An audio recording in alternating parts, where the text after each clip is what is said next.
This meeting is called to order. Welcome to the Wednesday, December 18th, regular meeting of the Board of Education. Please stand for the Pledge of Allegiance. Remain standing for a moment of silent meditation. I pledge allegiance to the flag of the United States of America and to the republic for which it stands, one nation, under God, indivisible, with liberty and justice for all.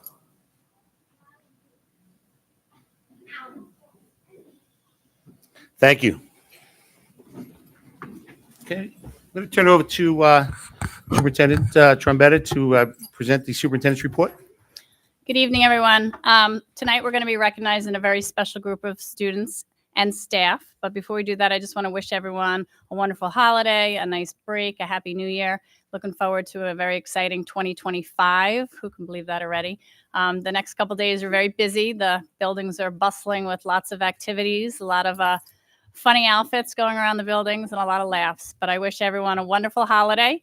And right now I'd like to pass it back over to Mr. Scavo as we recognize the Special Olympics Polar Plunge team.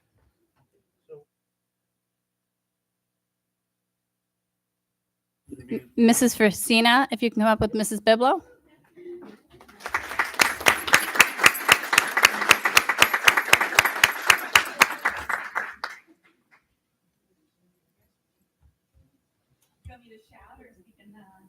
Right in the microphone, push the button so the green light's on.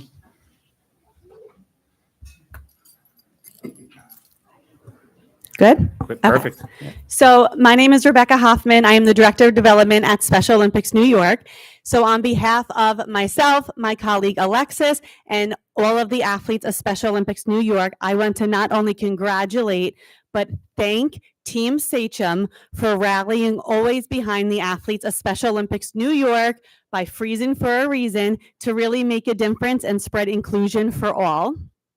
Each year, they do the craziest thing by jumping into the chilly waters to raise awareness. And this year they did it, and they did it their best year yet by raising over $32,000.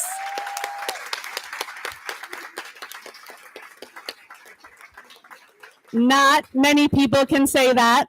$32,000 makes a huge difference, not only in this community, but all of Long Island, the state of New York, and it's all thanks to Emily, who kills the team captain role by rallying Team Sachem together. So not only are they the top team of the town of Brookhaven Polar Plunge, they are the top school of the Brookhaven Polar Plunge, and they are also the top team of all of our Long Island Polar Plunges. So they really are the role model school.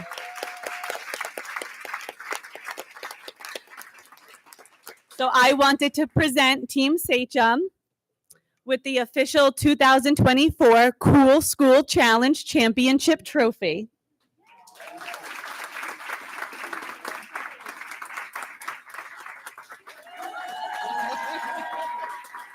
And then we have a super large check to show how much money they raise. So again, thank you all very much. It makes a huge difference, and we couldn't do it without you guys.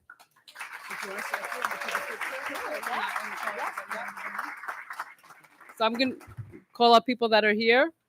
Taylor Aram.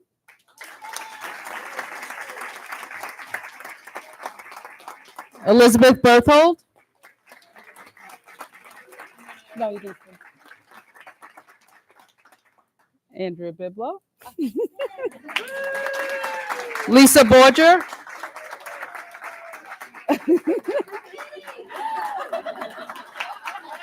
Stephanie Comunali.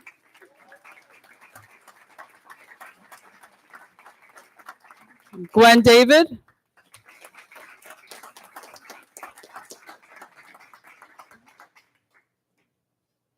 Bree Dishley.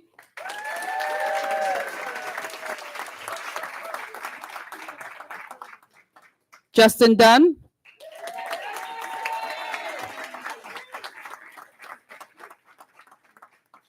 Jamie Durkin.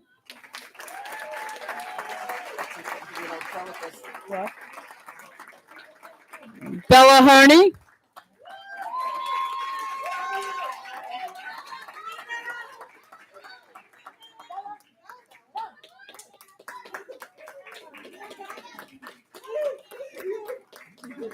Kristen McKenna. Dylan McKenna.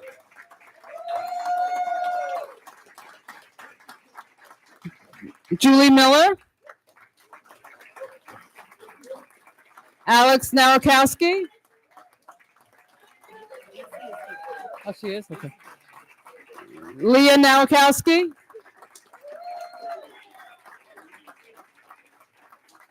Marco Pass.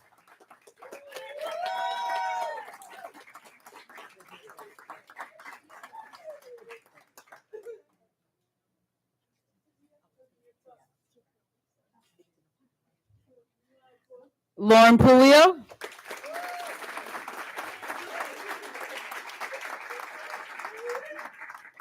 Rachel Stapleton.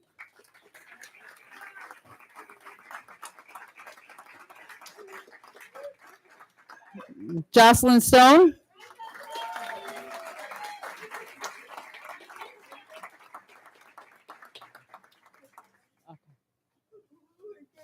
Lacey Donlin.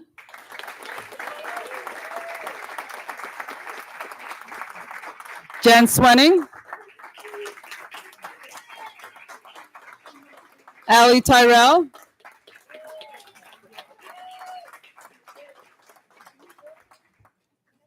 Jean Waldron. Carrie Dansky.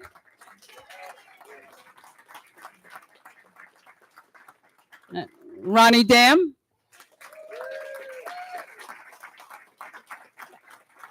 And Emily Frisina. And just to let you know, we had almost 60 people on the team, so there are many that are not here that wish they could be, but it was the biggest team we ever had.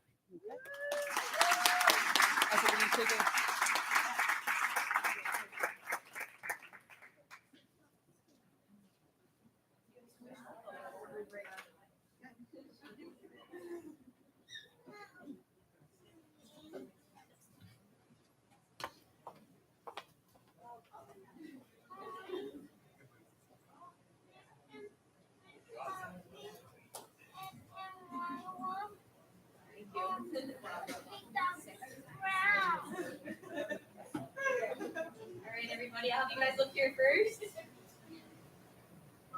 Right here, guys. 1, 2, 3. Couple more. Oh, silence. Baby, whoa. Thank you.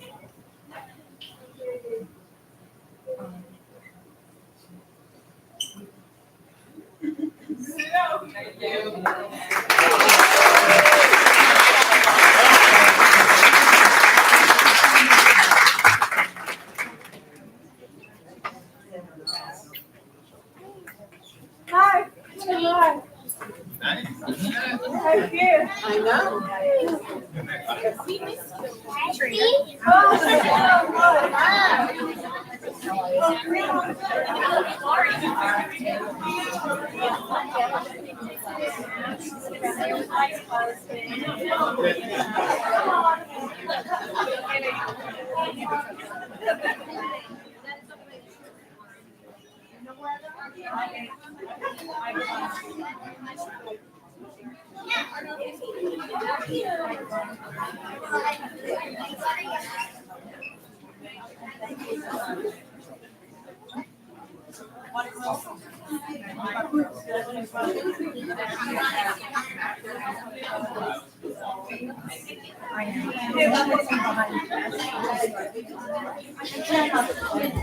Mrs. Dansky, you sure it's not too late to stay? Carrie. Mrs. Dansky, before you leave, it's not too late. It's not too late. You can change your mind. The seats are open. You know, this retired life is really good, I have to say. You too could be coming on these cities. Enjoy, everyone.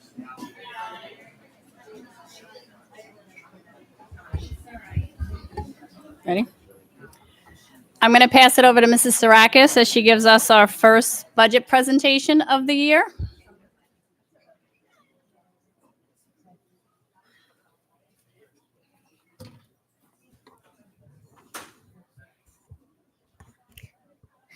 Okay. Well, welcome to budget presentation number 1. I cannot believe we're back here again. It goes very fast. I just want to mention that normally we start the budget presentations around the end of January. We're starting a little bit earlier this year so that everybody, we can be fully transparent and keep everybody informed as we develop this budget. So we're going to look at just a brief overview of the budget process. Expenditure codes that we're going to go over tonight are salary codes, employee benefits, and debt service, because those are the only codes right now that we kind of have a pretty good handle on. They're pretty certain the percentage increases. And then we'll discuss what some of our next steps are going to be. So we start around September, October, and we develop the budget calendar, which guides us all through the development, what we start in the fall with in-district meeting with all of our department heads, our directors, our assistant soups, our principals. We meet with everybody. We ask what their needs are for the upcoming year. And then we move on to the employee salaries and retirement system contributions. As I said, salaries are pretty much the first step because those are our contractual obligations, and all of our bargaining unit agreements now are settled. So we do know where we're going to be as far as the salary codes are as of right now.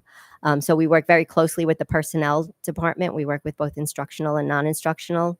They do all of our projections, and we'll roll over, everyone who's here, who's on leave, who gets step, who doesn't get step, but, all the various, iterations of the salary codes.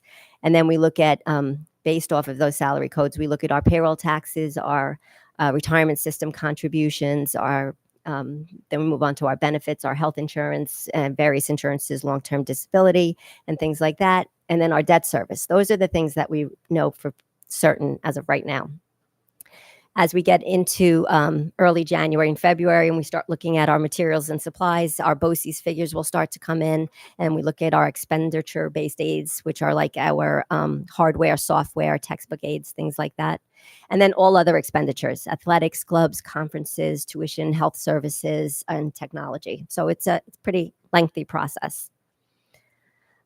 So starting, when we come back from the break in January is when we really get into full swing with the budget process, because that's when our revenues start to come out. That's when the governor should come out with her projected budget. We'll have all of the factors that we need for our tax levy calculation, and we start looking at our other revenues. And then all of those items added together tell us, okay, we know what we have to fund the budget from sources that are not in our control. Our state aid is determined by the governor and foundation aid formulas. Our tax levy is determined by the tax levy formula, and then other miscellaneous revenues such as interest and tuition from other school districts. Those are smaller revenue numbers. The state aid and the tax levy make up about 97% of our budget. So there's a huge chunk of revenues that really we don't control. As Mr. Isernia has said over the years, we don't control these formulas. They're really given to us. So once we know those revenue figures, then we know what we can afford to put into that budget. So that's when the salary figures, the benefits, and contractual obligations that we have to offer come into play. So we move those items in first, and then we look at what's left. What revenues are left, if any, and how much do we want to appropriate out of our fund balance and reserves to meet all of our other educational priorities, facility needs, and other expenditures.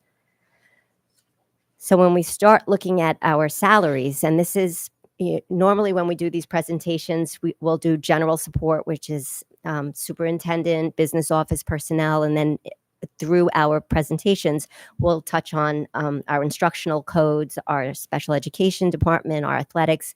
This is all salaries district-wide. This is general support, instructional, pupil transportation, everything. So we're looking at $177 million in our salary codes. It's a $1.9 million increase over the current year, but it is only a 1.1% increase to the budget. Does anybody have any questions on the salary codes? Mr. Isernia? Just one, so people realize pupil transportation, those are bus drivers, mechanics that are our employees. This is not the contract transportation. Supervisor. Correct. Right. These are So- our in-house employees. So in those three lines, we control all of those things through our CBAs with our units, right? Correct. And that's only going up 1.1%. Correct. So this is the kind of stuff I want the public to see. Again, these are things we're in control of, and we're talking about half the rate of inflation that we're seeing arises. So things that we control for our taxpayer, we're controlling very well. As we run into problems, it's not going to be on us. It's going to be us trying to solve other people's problems. So, Michelle, as we get in deeper into the budget process, could we get, I don't want to say line items, but maybe line items for these big, like the 18.3 million, the 156 million. Could we get more details? Because we've got it grouped into admin, curriculum, supervision, et cetera. So we'll Correct. have that breakout, right? Yes, I will have And that. how many FTEs aligned to those numbers? Correct, Okay. correct. I could drill down into as much detail as you want as we get further in the process. We are just at such a Yeah. preliminary stage right now, Understood. but if you want to know the FTEs in the next presentation that correspond to everything, absolutely. could Perfect. do Thank that. you.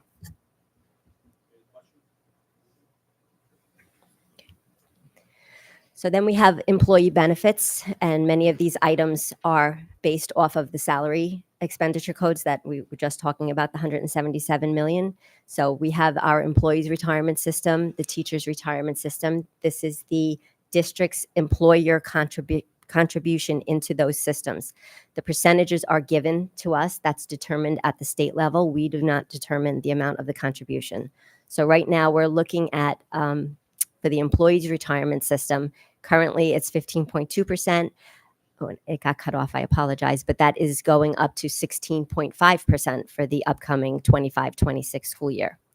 Currently, the teachers' retirement system is at a 10.11%, and that is an estimate right now because the final rate does not come out until October, but they're looking at about a 10% increase in that rate. Social Security benefits, those are directly driven by the salary codes. Workers' compensation, we're self-insured. We look at our prior payout of claims and we estimate off of that. It's been pretty steady. Life insurance, unemployment, disability, these are all outside, not unemployment, life insurance and disability. These are all outside benefits that are part of our collective bargaining agreements. I want to touch on unemployment. We had budgeted about $505,000 in the 24-25 school year based on the positions that we knew were either being abolished or specifically the accessing of positions. We look like we're going to have some savings in that code for the 24-25 year, which will help us moving into 25-26, because many of the positions that we thought were going to be excess, we were able to bring those staff members back as various leave replacements or substitutes. So we're not seeing the unemployment expense that we anticipated for 24-25. I don't know that that will be the case for 25-26 as people come back from leaves and then those staff members are truly accessed. So that's why you see we're holding steady on that number right there. Are there any questions on benefits? Yep. Okay.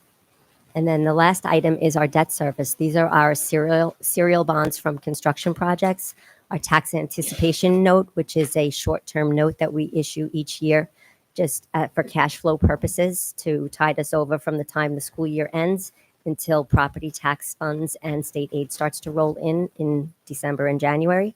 And then we have the energy performance contracts. So our debt service is going down slightly, 1.8%, but it's still $16 million. So these are the three categories that we know pretty certain for right now, and that represents $292 million. And when we look at these three categories for the current school year, 24-25, they represent 77.29% of our budget. Michelle, let's go back to debt service for a second. So the Sure. serial bonds, just so the community understands, when we say construction, that's really building Sachem East and And Sequoia. Sequoia. So we're still paying those off, right? Correct. And how many years do we have left on those? Do you know offhand? Sorry to put you on the spot. I think I could tell you as soon it's as I sit down. it's a long time, right? We got We at ha- we least have- 12 plus years, right? We have quite a few years left on those Okay. bonds. Yes. Okay. And then the tax anticipation notes, that's the money that we have to borrow to run the district because the state's budget is misaligned with ours. Right. So And we're that- being so forced that's to the borrow. interest, Right. And that's yes. just the interest. So it's That's the costing interest us expense. $2.7 million in interest, right? Just to run the district because the state is misaligned with the school district's budget. right? Correct. Correct. So when we end our So that could school be year, something the legislative committee should take up yeah, to say, can we get that back reimbursed, Right, right? Because of the budget, misalignment. So correct. Stephanie? forgive me because I want to go backwards. The disability benefits with the 98% increase. Can you explain why that's happening? Yes, I'm sorry. I should have explained No, that. it's okay. Yeah. When you said, does anybody have any questions? I thought you meant about unemployment, so I didn't raise my hand. And then we went to the next thing, and I was like, So disability, that represents short-term and long-term disability. The main piece of that is the long-term disability. So Sachem has a self-insured long-term disability plan, and it was managed through a third-party administrator. That third-party administrator is no longer doing business for the long-term disability with the district. So as of December 31st, that relationship has ended. We needed to go out to market for another plan, but long-term disability is not written as a self-insured plan anymore. Nobody will take on that risk. So we had to look at fully insured plans. So our new broker, third-party administrator, went out to the marketplace and was able to get a few insurers to, issue an RFP for us and give us some quotes. The quotes ranged from $370,000 a year up to $600,000 a year.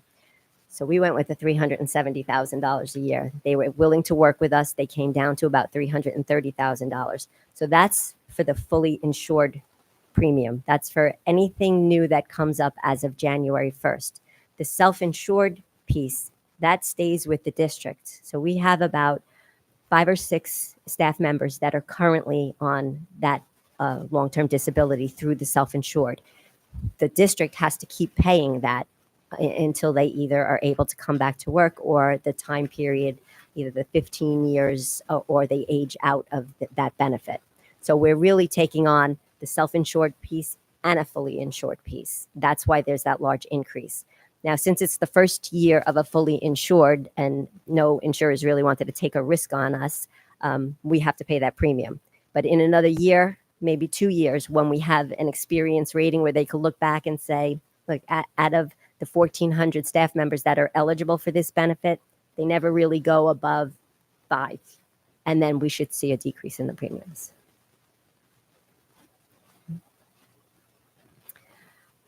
So Just like one I- more comment, Michelle, Sure. just about the medical benefits, right?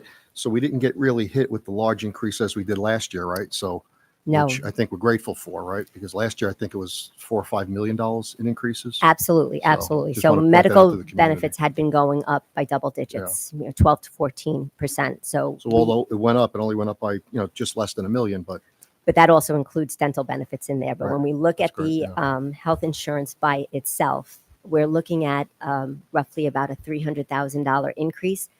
And that takes into account the givebacks from all the bargaining Right. units. So it was slightly over $1 million, like $1.5 million. But when we look at the givebacks from the bargaining units, we are looking at just about a $200,000 to $300,000 increase in medical benefits, where normally it's $4 to $5 million. it's not So that was truly a welcome surprise this year. Okay, so as I said, this chart will get filled in more when we come, back from the holiday break, as we get more information. But as I said, we're at roughly 77% of what usually is our total budget.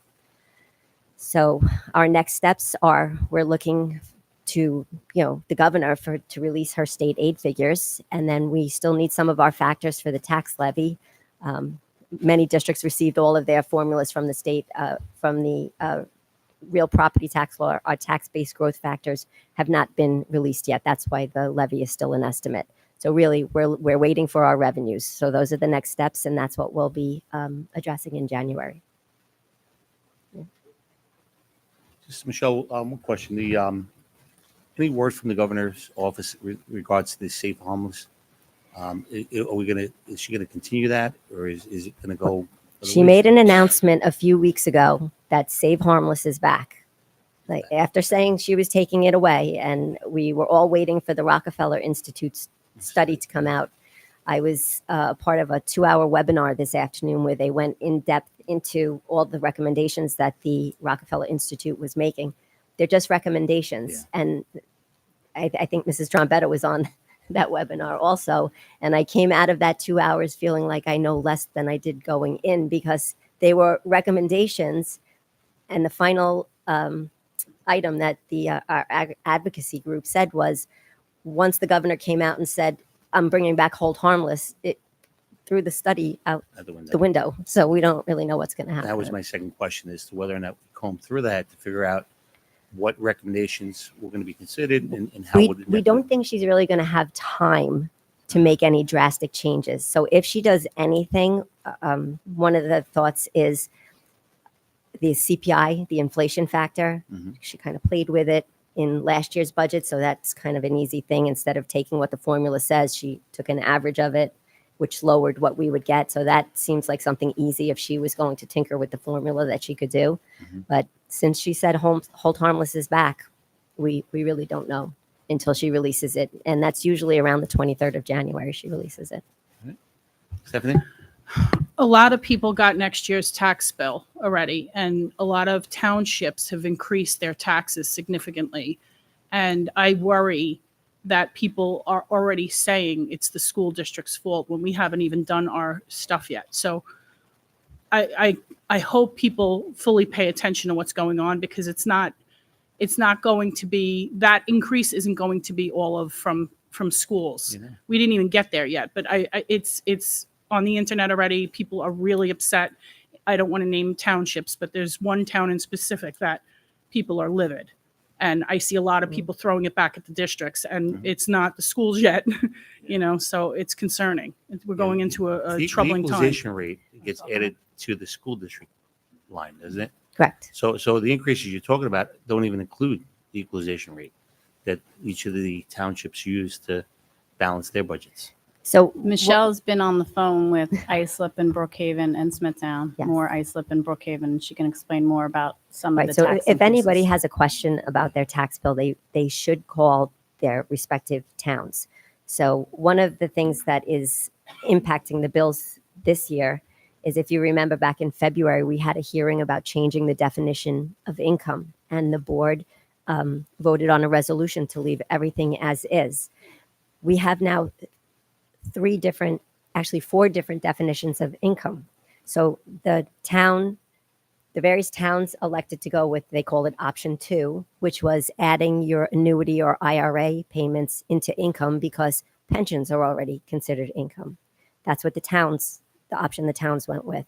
The county went with options 1 and 2. Option 1 was to only include the federally taxable portion of Social Security into income, and then any unreimbursed medical expenses into income. And districts could have chosen any one of those options or choose to do nothing and keep it at the basic. And that's what Sachem, the resolution was passed just to keep where we were.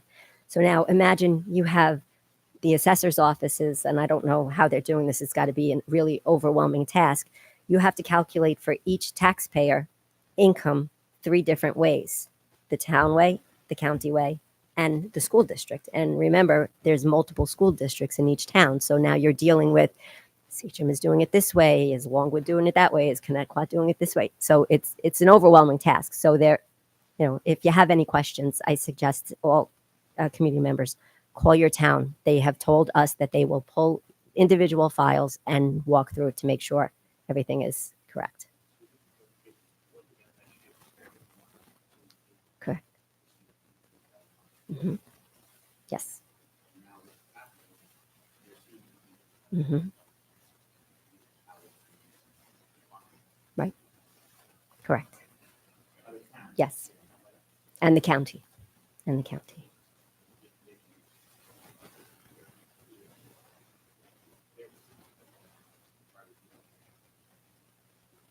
Mm-hmm. Right.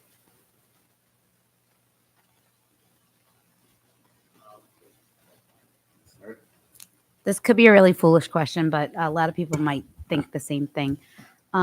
So when people's taxes increase and they can no longer afford them, and a lot of people end up leaving or foreclosing on their house or not paying their taxes or whatever, if people don't pay their taxes, does that directly affect us, or do we still kind of like get it from the state? I believe the towns make the district whole, and then it's the town's responsibility to collect. So Okay. we give our levy, we're made whole, Okay. and then the towns collect. So if, God forbid, we saw an influx of people who just couldn't pay their taxes anymore, we would still be okay. I For now. believe that's the case. Okay. Ms. Attorney? Michelle, could you just go back one slide? Sure. So right now, based on pretty firm calculations of what we know, Mhm. the budget's gonna go up at least 2.879 million right now, right? Yes.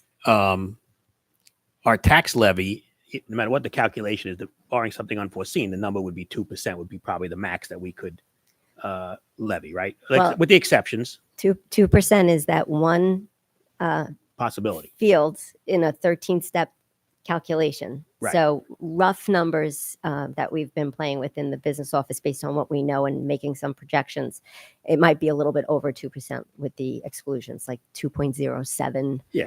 But that's only going to raise us about 4.1 or 4.2 million dollars, right? I think it's about 4.6 right now. Okay, 4.6. So 2.87 is already accounted for at 4.6, right? Correct. Okay. And no, Mike, to your point, we're headed into another difficult budget session. In Well, about a month or I'm so. only pointing out. Yeah, that's. point out the obvious. We're Yeah. we're headed for some troubling times over the next 2 months. I mean, we have. So- You doing a run rate on the fund balance projection? Yes. So we will have the first one at the beginning of January. We don't have one right now because there's still so many invoices that are fairly large that haven't come in yet. We haven't seen those bills. We're running some projections.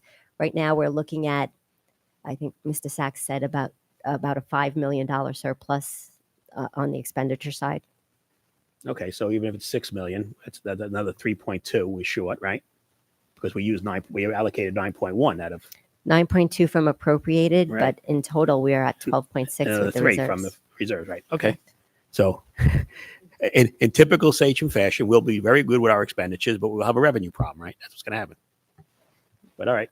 Thank you, Michelle. I'm really glad we did this. I'm really glad everybody got to hear it. And as Mr. Reynolds said, we're going into turbulent times moving ahead. So And the TAN increase is because interest rates increased. Right. But on the flip side, if they decrease, then that will help us. But then things that we get revenue from, Right.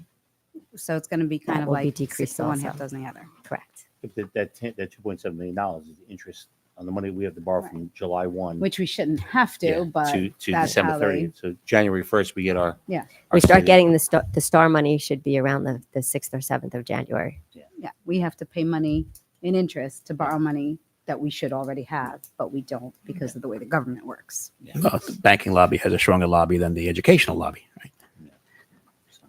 All right, so our next presentation, you're going to be covering part 2 of it, and that's. We should have a good estimate for the Do you revenues. have an idea what the state aid is Yes, going to be at that point? yes. All right. Mhm. All right. Thank you, Michelle.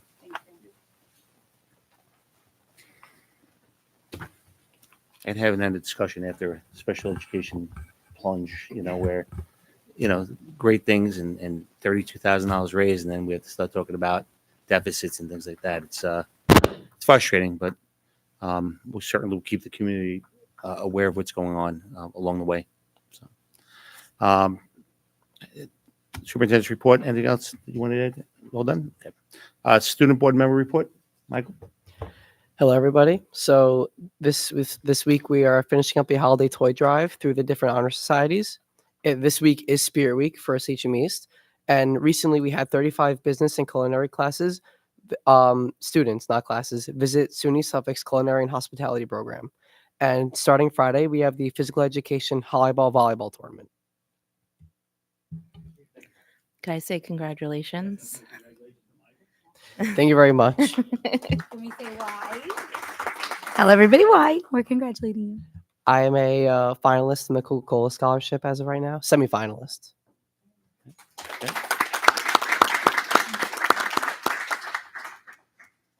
Yeah, item D is the approval of the minutes from the December 4th meeting. Your motion, please. Stephanie, second by Meredith.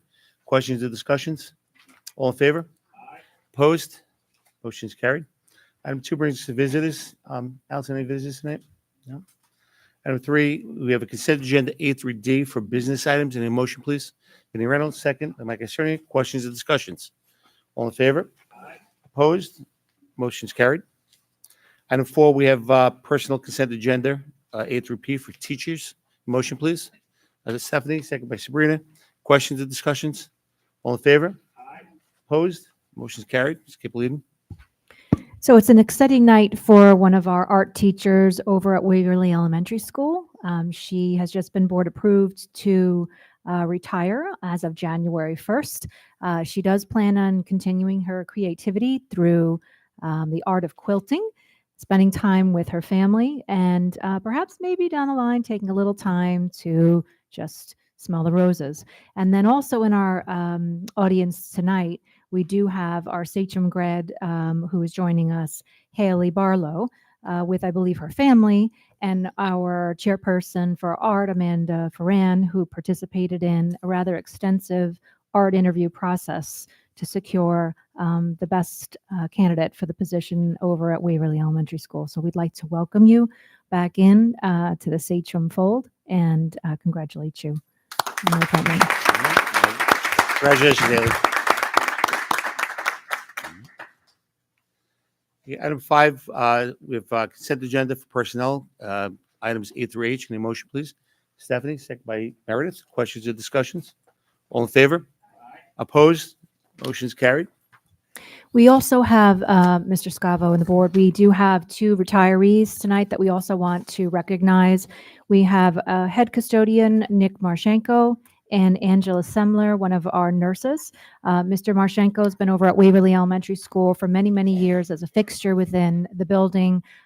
If you enter the Waverly Elementary School, you'll see that Mr. Marshenko is there with a smile, and he absolutely enjoys his job. We want to congratulate him on his retirement, as well as Angela Semler, who has been over at Sagamore for many, many years. And most recently, Ms. Johnson did coerce her to get into an outfit for celebration for the holiday season this week, and she's looking forward to taking some time in retirement as well. Congratulations.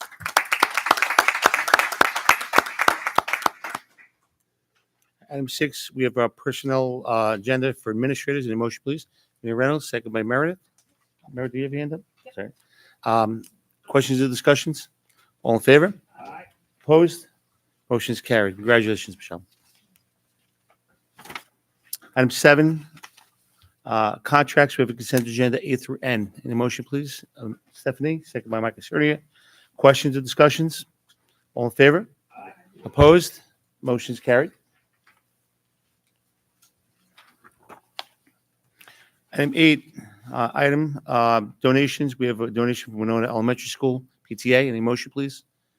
Okay, Michael Cerny, second by Meredith. Questions or discussions? All in favor? Opposed? Motion's carried. Item 9 is the first reading of several policies, revisions to the policies that we already have in place, as well as some abolishments. Any motion, please? Oh, no vote. Oh, sorry. Okay. We'll have a second reading, and then the third it'll go into effect. All right. Just a comment on that, Rob. So thank you, whoever's doing that, because you redlined it. It's perfect. It makes makes it easier to review them. So thank you for that. Okay, item 10. We have Committee on Special Education. We have a consent agenda A through B. And a motion, please, Stephanie. Second by Micah Cernia. Questions or discussions? All in favor? Opposed? Motion's carried. Item 11 brings us to monthly reports. Stephanie? Okay, so Meredith kindly held my monthly report last month, last meeting. So I just wanted to ask a couple of questions because one is we were discussing having an elected official roundtable, not a forum where we get to discuss Sachem issues specifically. With that said, it would have to be in some sort of way that it wasn't a board meeting. So that was something that was brought up by the committee, but I had said there's a concern with having the board members there, that it might be a board meeting or we could do it a different way. So that was something to ask, because if that's approved or we want to do something like that, we'd have to start planning that soon. Yeah, so we've had town hall meetings before with elected officials. Right. As long as there's no action being taken, we could have a quorum It's not an Okay. official board meeting. Oh, okay. Okay. Board members will sit in the audience. In fact, some will ask questions. But absolutely, it could be done without having to worry about an official board meeting. They're concerned. They don't want to go the same route as the forum, because the forum seemed to not be highly attended. We want it to be more advocacy than really like a question or answer, or like an interview. It's more like, these are our concerns. Can you help us? Yeah. Type of thing. That's what we're looking for. And then the other thing was Just before we move on, is Oh, everybody, sorry. is everybody okay with that? Giving direction to the Could it be legislative committee? something? Remember when last year we had some union, we had NICET, we had Yes. Doug and Dean. Yeah. Maybe something like that, where One of it's the like persons. Yeah. kind of select people from different stakeholders come together and kind of have conversations about what's really, What we're kind facing, of what- right, what yeah. we're facing and what concerns we have. Something like that. It was more conversation based. And I know that other people came and kind of just, was listen to what happened, but the conversation happened with particular stakeholders. So maybe that something like that could be, instead of Yeah, having I a mean, Q&A. Yeah, absolutely. They didn't want the Q&A no, format. but we could because- formulate, Yeah. 10 to 12 questions. Okay. That's generated, which are commonly asked questions, and let, all of the elected officials be able to address certain things, state aid things. But my other thing is I want to make sure we get the right folks to the table. I want to make sure we get all of our voting senators, all of our voting assemblymen, anybody that has any part in decision-making with the state education department. I would certainly want them all at the table. And like I said, an informal, town hall meeting, if you want to call it It's that. kind of to connect to a rally. So, like, define our issues here at Sachem. We don't want to hear promises per se. We want to hear solutions to problems we are going to be dealing with. Right? Yeah, so to that point, so if we can document instead of questions, here's the challenge we have, and here's the impact to Sachem, right? They need to understand how personal it is to us, especially around the budget items and things like that. So Right, I think and- if we go in there ahead of time with, led by half a dozen or a dozen- administration yeah, with what they're seeing with this is what what's we happening. need, and if we don't have it, here's the impact. Right, They need to know the right. impact, because if not, it's just going to be some question that goes That's all over exactly- the place. And when it's Exactly. We don't want everybody's it going to to walk turn away feeling good, but nothing's going to get done. that. So- That's exactly what it is. And then it's tied to, hey, we asked you for this. Now we're going to rally for it. Do you know what I'm saying? So it doesn't necessarily have to be, it could be more organic, but it's basically concerns. And I like the stakeholders idea, because then it's bringing everybody together with shared concerns. Am I making sense? Because this is what the committee was asking for. Rob, So I didn't know how to direct. My Cecily. only concern with it, so I'm sorry, go ahead. is getting all of our elected officials together in Right. one conversation and hitting the right people with the right points. So that was the only thing. Like, we were only to get what Doug and Dean, but you have other people who have voices up there that weren't able to be there. So that would be my only concern, is how many people we can get in terms of our elected. I mean, I officials. think that, in the opening statements, whoever the legislative chair is going to be could point, highlight the things that Vinny was talking about, which is, this is what we're looking at. This is the deficit we're looking at. If state aid doesn't come through, this is what could possibly be lost. But at the same time, it just can't be every person just taking a chance and saying, this is what I'm going to do. I think you have to have some type of questions that each one can address. And then sometimes those questions lead to other things. You might have regionalization as part of it. You might have, state aid and Rockefeller's Institute and Save Harmless. I mean, these are all questions that can be generated.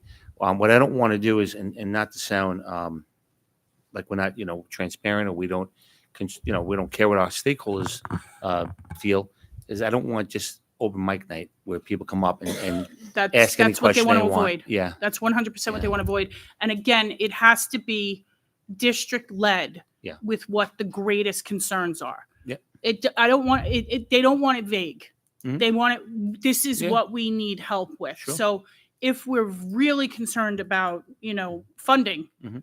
let's keep it a funding discussion, but that would be determined by administration coming back to the legislative committee saying, this is what's concerning us. And to tie it into the rally, which Mhm. then my other thing was that I know that Meredith had mentioned there was a bunch of dates. So I don't know if Phil was able to get any dates together. Does he want to go with other school districts, or do we want to go ourselves because we want to address our concerns and we're big? So right now, Phil is going back and forth with NYSET about, do they want to do a rally up in Albany, or do they want to do several rallies with other districts across Long Island? Because the issue is a Long Island issue is the way they're looking at it. And sometimes when you're going up to Albany, it's making it look like a New York State issue. So that's in discussion right now. So he's Can getting we back to us invite on that.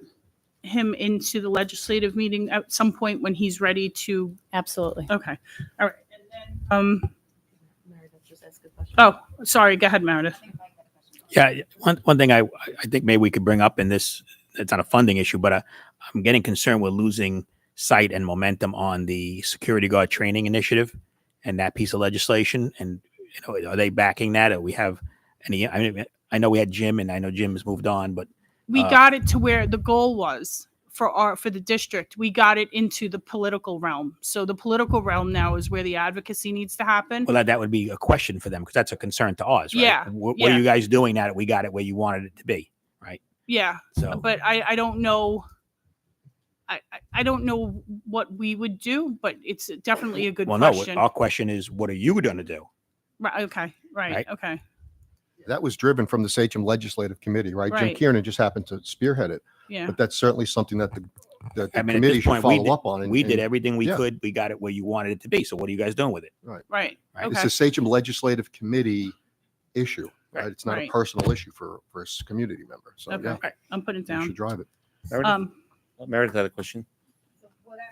What I'm thinking, and to Vinny's point, is that our legislative committee should come up with, and with input from the community, the problems and things that we think would solve them. Like, obviously, we have a funding problem. Money solves that funding problem. How would you go about getting us this money? Instead of, I think a lot of times the reason that they don't attend is because they think that it's going to be a gotcha kind of thing. Last year, we did have a rogue person that, we don't want stuff like that, but we also don't want to have them hear our problems and then them try to come up with solutions, because I don't feel like, other than Doug and maybe Anthony who live here, I don't know that it's great to hand your problems to politicians and have them solve them for you.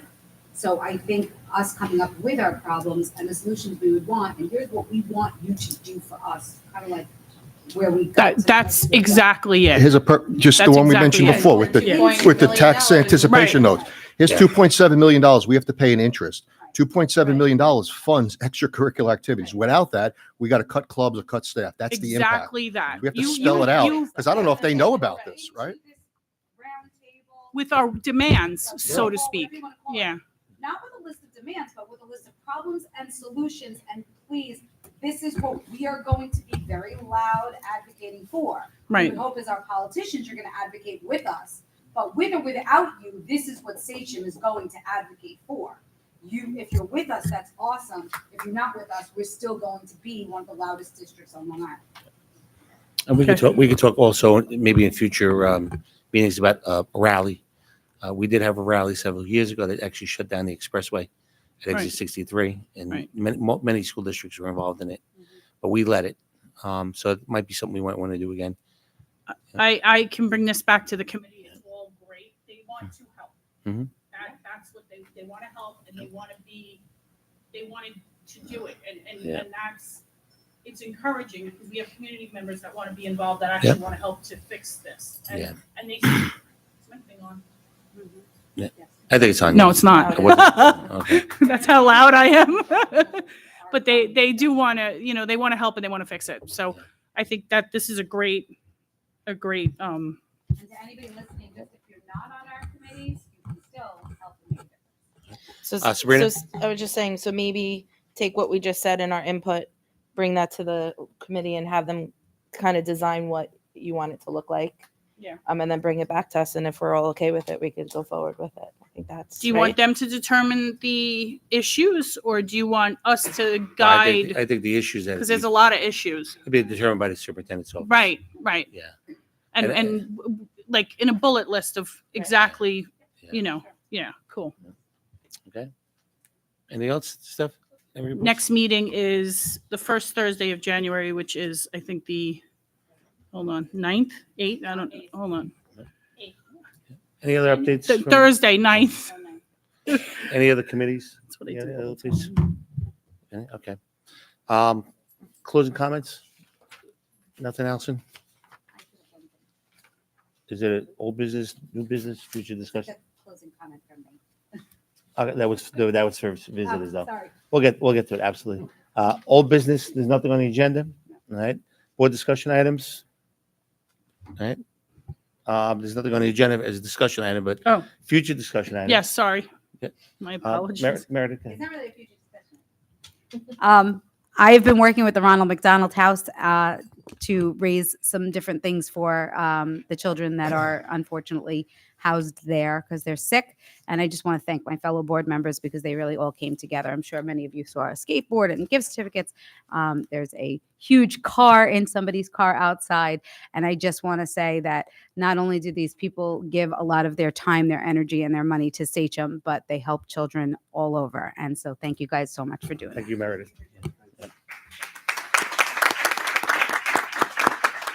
Future discussion items? My timing's always off with this That's- one. I don't know that's why.